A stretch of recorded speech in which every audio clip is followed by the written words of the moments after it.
अस्सलाम वालेकुम स्टूडेंट्स, आज की हमारी वीडियो में हम डिस्कस करेंगे कि हम सल्फ्यूरिक एसिड की प्रोडक्शन में कौन से प्रोसेस का इस्तेमाल करते हैं और सल्फ्यूरिक एसिड किन रिएक्शंस में काम आता है।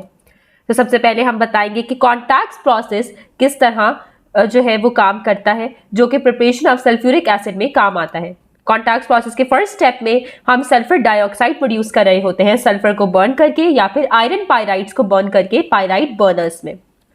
अब जब हमने सल्फर को बर्न कर लिया तो हमारे पास कुछ एक्सेस ऑक्सीजन बची, यानी एक्सेस एयर बची और सल्फर डाइऑक्साइड बची। इस मिक्सचर को हम वॉश करते हैं, ड्राई करते हैं और प्यूरिफाई करके हम इसको एक कॉन्टैक्ट टावर में भेज देते हैं।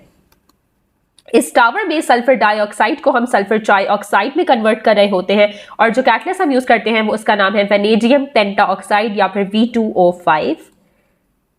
अब ये रिएक्शन जो है वो रिवर्सिबल और एक्सोथर्मिक होता है, इसलिए इसकी कंडीशंस जो है वो हमारे पास लो टेम्परेचर होती है, यानी कि 450 से 500 डिग्री सेल्सियस का टेम्परेचर जो है वो इसके लिए बहुत फेवरेबल माना जाता है। और एक हाई प्रेशर लेते हैं हम 1.5 से 1.7 एटमॉस्फेरिक प्रेशर का और एक एक्सेस ऑफ ऑक्सीजन इंश्योर करते हैं। तो इसकी इक्वेशन कुछ इस तरह बन जाती है कि 2 sulphur dioxide molecules combined with an excess of oxygen to form 2 molecules of sulfur trioxide and release a good amount of heat energy। तो इसकी जो है वो ये एक रिवर्सिबल रिएक्शन है, जो कि हमें इस एरो से पता भी लग रहा है। और V2O5 जो है वो कैटलिस्ट है, ये इसका टेम्परेचर और ये इसका प्रेशर है। इस कंडीशंस के तहत अगर हम जो है वो रिएक्शन करवाएं तो इक्विलिब्रियम मिक्सचर में हमारे पास 98% ऑफ सल्फर ट्राइऑक्साइड मिलता है। अब ये सल्फर ट्राइऑक्साइड जो है इसको हम सबसे पहले कॉन्सेंट्रेटेड सल्फ्यूरिक एसिड से जो है वो एब्जॉर्ब कराते हैं, जिसकी मदद से हम बनाते हैं एक नया कंपाउंड जिसको हम ओलियम कहते हैं, H2S2O7। ओलियम को जो है फिर हम वाटर में एब्जॉर्ब कराते हैं और इससे जो है फिर हमें अपनी डिजायर्ड कॉन्सेंट्रेशन का एसिड मिल जाता है।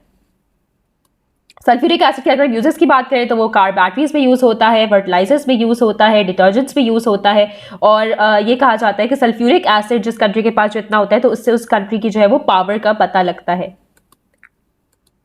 Chemical reactions of sulphuric acid की जहाँ तक बात करें तो सल्फ्यूरिक एसिड एक बहुत ही स्ट्रॉन्ग डाइप्रोटिक एसिड है और ये बेस को जो है वो न्यूट्रलाइज करके 2 सॉल्ट्स बनाते हैं। जाहिर सी बात है ये डाइप्रोटिक है, यानी इसके बाद दो हाइड्रोजन आयंस हैं, तो इस वजह से जो है ये 2 सॉल्ट्स बनाता है, यानी सीरीज में बनाता है।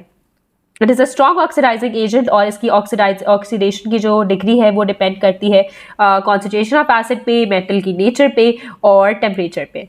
दो डाइल्यूट H2SO4 जो है वो ज़्यादा रिएक्टिव मेटल्स के साथ रिएक्ट करके हाइड्रोजन यील्ड करता है, मेटल सल्फेट्स बनाता है, और डाइल्यूट सल्फ्यूरिक एसिड जो है वो लेस रिएक्टिव मेटल्स के साथ रिएक्ट कर ही नहीं सकता। कॉन्सेंट्रेटेड और hot sulphuric acid less reactive metals के साथ जो है वो सल्फर डाइऑक्साइड बनाता है और मेटल सल्फेट्स यील्ड करता है, और जो है वो मोर रिएक्टिव मेटल्स के साथ जो है वो हाइड्रोजन सल्फाइड बनाता है और मेटल सल्फेट्स बनाता है। नॉन मेटल्स को जो है वो ऑक्सीडाइज करके ये सल्फर डाइऑक्साइड बना रहा होता है और ये एक स्ट्रॉन्ग डिहाइड्रेटिंग एजेंट है। और ये जिस भी कंपाउंड के साथ आप इसको रिएक्ट कराएं तो अगर उसमें एक्सेस ऑफ वाटर तो ये उसका वाटर एक्सट्रैक्ट करके तो उसके अंदर से जो है वो उसको डिहाइड्रेट कर देता है और वाटर रिमूव कर देता है उसके अंदर से। तो अगर हम शुगर को जो है वो सल्फ्यूरिक एसिड के साथ रिएक्ट कराएं तो वो डिहाइड्रेट होकर जो है वो कार्बन बन जाती है।